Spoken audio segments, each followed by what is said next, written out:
Presiden Joko Widodo secara tegas meminta agar agresi yang dilakukan oleh Israel ke Palestina segera dihentikan. Agresi tersebut hingga kini telah menimbulkan ratusan korban jiwa termasuk perempuan dan anak-anak. Pernyataan ini disampaikan Presiden melalui akun Twitternya pada hari Sabtu 15 Mei 2021. Dalam cuitannya, Presiden menyebutkan Indonesia mengutuk serangan Israel yang telah menyebabkan jatuhnya ratusan korban jiwa. Menteri Luar Negeri Retno Marsudi menegaskan Presiden juga telah berkomunikasi dengan sejumlah pemimpin negara lain untuk membahas kondisi Palestina. Menindaklanjuti komunikasi tiga pemimpin di Asia Tenggara, yaitu Presiden Republik Indonesia, Perdana Menteri Malaysia, dan Sultan Brunei Darussalam, maka Indonesia, Malaysia, dan Brunei Darussalam telah sepakat untuk mengeluarkan joint statement mengenai sikap ketiga negara tersebut terhadap situasi Palestina saat ini. Dan menurut rencana kita sudah bahas pada tingkat Menteri Luar Negeri bahwa joint statement ini akan dikeluarkan pada malam hari ini juga. Untuk mengetahui akar konflik dan masa depan perdamaian Palestina dan juga Israel, pemirsa, sudah ada bersama Ainus Pagi Bapak Aziumardi Azra, pengamat dunia Islam. Assalamualaikum warahmatullahi wabarakatuh. Pak Azra, selamat pagi. Waalaikumsalam warahmatullahi wabarakatuh. Selamat pagi. Pagi. Pak Azra, para pengamat ini kan mengatakan serangan Israel di Gaza jauh lebih buruk dari serangan tahun 2014 lalu. Kenapa demikian, Pak? Ya, yang pertama saya kira karena tidak ada yang membela Palestina, ya. Tidak ada yang membela Palestina. Sekarang ini kan negara-negara Arab itu sudah rontok. Kebanyakan rontok setelah terjadinya Arab Spring tahun 2011 dan seterusnya itu. Jadi negara modal Irak, Syria, Mesir, kemudian negara teluk yang itu tidak terlalu peduli sama Palestina. Bahkan Saudi itu berteman baik dengan Pangeran Muhammad bin Salman, itu membaik dengan Perdana Menteri Israel, ya. Sering bertemu. Jadi oleh karena itu Israel melihat bahwa kalau mereka menghabisi di Palestina tidaknya akan membela. Sampai hari ini tidak ada negara yang punya hubungan diplomatik, ya, termasuk diplomatik dan tentang itu dengan Israel, ya, misalnya memutuskan hubungan diplomatik ataupun hubungan dagang, seharusnya kan mereka setidak-tidaknya mereka mendesak, ya kan, atau membuktikan hubungan diplomatik dan hubungan dagang. Saya kira termasuk juga Turki, ya, dalam berbagai media dikatakan bahwa apa yang dinyatakan pernyataan keras dari Presiden Erdogan itu hanya bluffing saja, hanya getakan kepentingan saja, dan tidak ada tindakan konkret yang dilakukan oleh pemerintah. Jadi oleh karena itu tidak heran kalau Menteri Israel seperti yang barusan Anda bayangkan, kita tetap meneruskan perjuangannya, akan tetap terus berjuang, akan tetap terus membunuh dan menyerang orang-orang Palestina. Bukan hanya di Gaza, tapi nanti juga di tepi barat juga ini seperti itu. Nah, cuma memang yang lebih militan, yang lebih militan ya orang Palestina di Gaza yang bergabung dengan Hamas. Jadi itu faktor pertama. Faktor yang kedua saya kira adalah karena Presiden Amerika Joe Biden memberikan pernyataan yang mendorong Perdana Menteri Israel untuk mengerahkan kekuatan militernya, ya, dengan mengatakan Israel memiliki hak untuk membela diri. Nah, tapi pernyataan itu tidak adil, ya. Karena apa? Karena konflik ini yang terakhir ini kan dimulai karena perampasan tanah itu di West Bank, di dekat di Yerusalem. Itu konfliknya, dan kemudian Biden juga tidak melihat bahwa apa yang dilakukan oleh Israel ini, polisi dan juga tentara Israel itu kebangetan, ya, kebangetan lah, keterlaluan, ya. dengan masuk ke dalam Masjidil Aqsa, ya kan, mencari orang, mengejar-ngejar orang Palestina sampai masuk ke dalam masjid. Ini kan tindakan yang saya kira sama sekali tidak beradab, ya. Orang lagi di dalam rumah ibadah Masjidil Aqsa, kemudian dicari-cari di kronik dan masuk ke dalam masjid. Itu tindakan yang menurut saya sama sekali tidak mencerminkan keadaban, tidak beradab gitu. Jadi dua faktor ini terutama yang ini. Nah, pernyataan oleh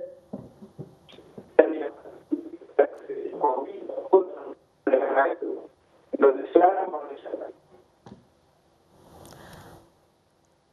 Baik. Pak Azra. Halo. Ya. Ya Pak Azra, ini kita tahu bahwa ada dua hal nih yang saat ini menjadi pemicu nih Pak. Salah satunya adalah waktu ada penyerangan di Masjidil Aqsa seperti itu ya Pak ya. Dan kemudian Benyamin Netanyahu menganggap sebenarnya akar dari permasalahan ini adalah provokasi yang dilakukan oleh Palestina begitu. Menurut Anda mana ini kedua hal ini yang sebenarnya menjadi faktor utama dari serangan tahun ini Pak? Saya kira selama ini orang Palestina termasuk Hamas yang dianggap militan itu sebetulnya mereka tidak terlalu banyak bergerak menurut saya ya. Tidak ada pemberitaan media internasional yang terpercaya bahwa Hamas ini kemudian melakukan atau akan melakukan aksi-aksi ya terhadap Israel, kan nggak ada. Akar masalahnya itu saya kira adalah perampasan tanah secara ilegal, kan itu, ya kan? Ya kemudian ditolak oleh orang-orang Palestina yang ada di tepi barat, kan itu asal muasalnya. Dan kemudian mereka kemudian menyerbu seperti yang tadi saya katakan ke Masjidil Aqsa, dan inilah yang kemudian memicu orang-orang Hamas untuk melepaskan rudalnya peluru kendali Al-Qassam ke wilayah-wilayah Israel termasuk ke Tel Aviv ya. Itu penyebabnya. Jadi akar asal muasalnya itu adalah saya kira tindakan Israel yang terus-menerus merampasi tanah milik Palestina, orang-orang Palestina termasuk yang dekat dengan dengan Yerusalem. Ini kan di wilayah Yerusalem Timur yang diambil itu. Ini jadi itu konflik awalnya itu ya dari situ, dan ini tidak mengherankan karena Israel memang terus-menerus melakukan perampasan terhadap atas tanah milik bangsa Palestina, ya kan. Tapi puncaknya ya sekarang ini, apalagi kemudian ini dilakukan pada bulan puasa, ya kan, bulan puasa orang lagi ibadah puasa menjelang Idul Fitri. Nah, jadi saya kira sama sekali tidak ada sensitivitas ya, pertimbangan kesucian Ramadan dan kesucian juga Idul Fitri, kesucian Masjidil Aqsa sama sekali tidak dipertimbangkan oleh orang-orang oleh pemerintah Israel dalam hal ini ya. Saya kira pemerintahan Israel ini didukung juga oleh kelompok-kelompok Yahudi ekstrim, fundamentalis ortodoks. Ini masalahnya gitu. Jadi seharusnya kelompok fundamentalis ortodoks yang ada di kabinet ya bersama koalisi Netanyahu harusnya punya sensitivitas keagamaan lah, ya kan, kalau menganggap orang Islam itu sebagai saudara dari orang Yahudi gitu, agama Yahudi harusnya kan begitu, tapi ini kan nggak dilakukan begitu. Iya Pak, berhubungan dengan pemerintah ini Pak, di Israel sendiri kan saat ini akan menuju pemilu dan kemudian ada isu juga tentang korupsi yang dilakukan oleh Benyamin Netanyahu. Apakah ini ada upaya untuk pengalihan isu Pak dari serangan ini Pak? Ya sebetulnya pemilunya udah selesai, nah cuma kan dalam beberapa waktu ini Netanyahu gagal dalam membentuk koalisi untuk membentuk kabinetnya, kan gagal ya. Bahkan yang menjadi kunci yang bisa membuat dia itu membentuk kabinet itu adalah partai Islam ya, partai yang didukung oleh orang-orang Arab ya, orang-orang Arab Israel itu ya. Tapi kan mereka kelompok Netanyahu ini kan nggak mau bekerja sama dengan partai orang Arab Israel ini, kan nggak mau. Nah, jadi saya kira kemudian dia juga masih bermasalah dengan pengadilan soal korupsi ya, dugaan korupsi itu, dan saya kira agak susah bagi dia untuk lepas. Jadi aksi militer yang dilakukan oleh Netanyahu ini menjadi penting bagi dia sendiri untuk menyelamatkan ya menyelamatkan pemerintahnya dan menyelamatkan juga dia dari tuduhan korupsi ya. Walaupun saya kira mungkin yang pertama lebih mungkin ya maksudnya kegagalan dalam membentuk pemerintahan mungkin itu akan bisa tertunda sementara waktu. Tapi kalau korupsi saya kira susah untuk menghilangkan dari pengadilan. Jadi cepat atau lambat dia pasti akan dibawa ke pengadilan dengan tuduhan korupsi itu gitu. Baik, berarti untuk kasus korupsi dari Netanyahu sendiri ini bukan berupa pengalihan isu atas penyerangan ke Palestina seperti itu ya Pak ya? Saya kira nggak bisa dialihkan itu, tapi lebih politik ya, pembentukan kabinet yang gagal itu bisa ditutupi, bisa ditunda ya kan, dengan mengangkat bahwa Israel ya lebih penting sekarang menyelamatkan Israel dari ancaman Hamas, kan isunya yang diangkat seperti itu, sehingga kemudian dia bisa selamat dari kelompok oposisi, partai oposisi yang ada di Israel gitu. Jadi ini adalah saya kira untuk penyelamatan masa depan politiknya Netanyahu ya, setelah gagal membentuk kabinet ya dalam pemilu, seusai pemilu yang baru belum lama ini dilakukan gitu. Baik, Pak, berbicara mengenai pemilu, lantas masa depan dari Palestina ini sendiri ini bagaimana Pak? Karena semula kan pemilu akan digelar pada bulan Mei lalu batal. Nah ini ke depannya nanti Palestina akan seperti apa? Saya kira masa depan Palestina ini juga mengambang, nggak jelas kalau menurut saya ya sih, walaupun mungkin ada perkembangan belakangan ini, yaitu mulai ada tanda-tanda rekonsiliasi di antara Fatah ya. Fatah itu terutama adanya di kelompok Palestina yang lebih besar itu adanya di West Bank, Al-Fatah ya kan, yang mau bekerja sama dengan Israel ya. Kemudian yang kedua adalah yang ada di Gaza. Di Gaza ini adalah Hamas. Hamas ini dulu ingin menghabisi, menggusur Israel ke Laut Tengah, kan begitu. Nah, tapi belakangan Hamas ini sudah melunakkan suaranya sehingga kemudian tidak lagi mengeluarkan pernyataan yang akan menghabisi eksistensi Israel, itu sudah nggak ada. Jadi mereka sebetulnya lebih melunak ya. Nah, oleh perang ini saya kira akan membuat kembali Hamas menjadi militan ya, walaupun banyak tentara Hamas yang tewas, orang-orang Hamas yang tewas, itu tidak berarti kemudian Hamas akan selesai ya, karena konflik antara Israel dengan Hamas ini bukan sesuatu hal yang baru. Jadi walaupun banyak yang tewas, tapi saya kira generasi baru yang lebih militan ya itu akan muncul, dan ini akan kemudian mengancam perdamaian secara keseluruhan di Timur Tengah ya. Ya. Nah, kalau negara-negara Arab masih seperti sekarang ini cuma sekedar mengecam atau malah banyak yang tidak mengecam Israel, ini kan keadaannya sangat memprihatinkan ya. Yang keras mengecam itu ya Indonesia sama 3 negara ASEAN itu ya. Cuma kan seperti yang tadi saya katakan tidak efektif. Indonesia itu 3 negara ini terlalu jauh lah dari situ, nggak bisa mengubah ya keadaan ya. Hanya sekedar kecaman saja ya. Kalau mau Indonesia ya saya mengusulkan Indonesia mungkin Presiden Jokowi nelpon Presiden Joe Biden ya. Kalau telepon karena Netanyahu bilang dia melakukan tindakan militer itu dapat justifikasi dari Presiden Joe Biden dalam rangka membela dirinya.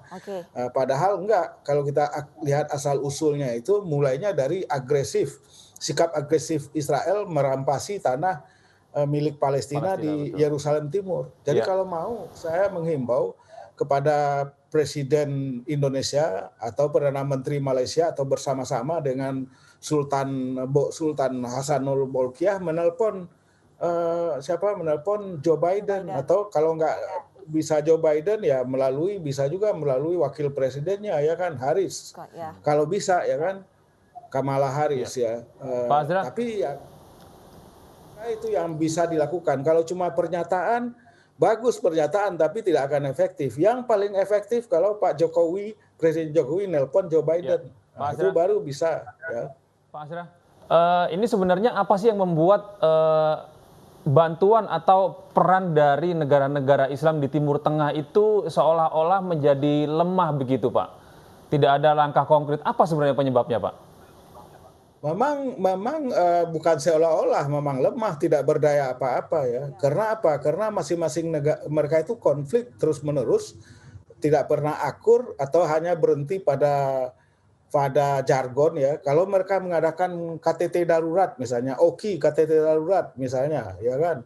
Seperti yang diusulkan oleh Menlu misalnya, Menlu Indonesia Bu Retno, supaya OKI KTT ya kan, atau Liga Arab KTT.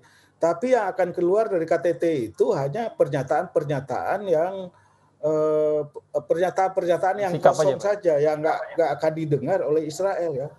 Kalau mau yang efektif itu seperti yang tadi saya katakan, negara-negara Arab dan Turki yang punya hubungan diplomatik dan dagang dengan Israel ya coba bekukan hubungan dagangnya ya.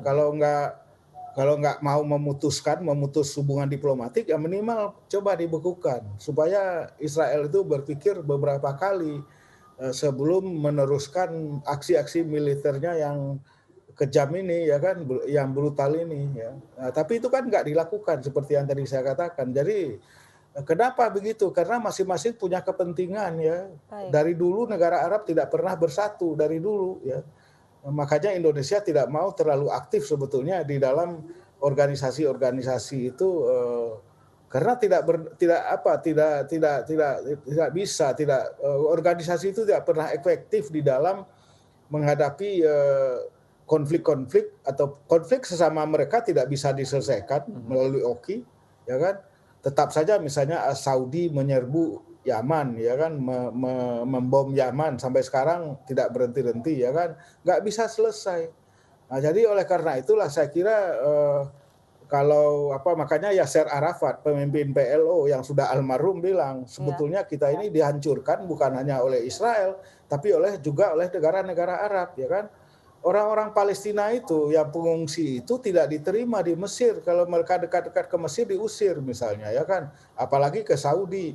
Mereka itu hanya diterima di Yordania. Di Yordania itu ada sekitar 2 jutaan orang Palestina, pengungsi Palestina. Ya. Itu saja ya. Baik, berarti Pak Azra, apakah tidak ada pemimpin di negara Arab seperti itu yang mungkin bisa mendamaikan, yang bisa merangkul negara-negara Islam lainnya untuk mendukung Palestina dan mungkin membujuk Israel tidak memberikan agresi secara besar-besaran kepada Palestina? Tidak ada ya kan.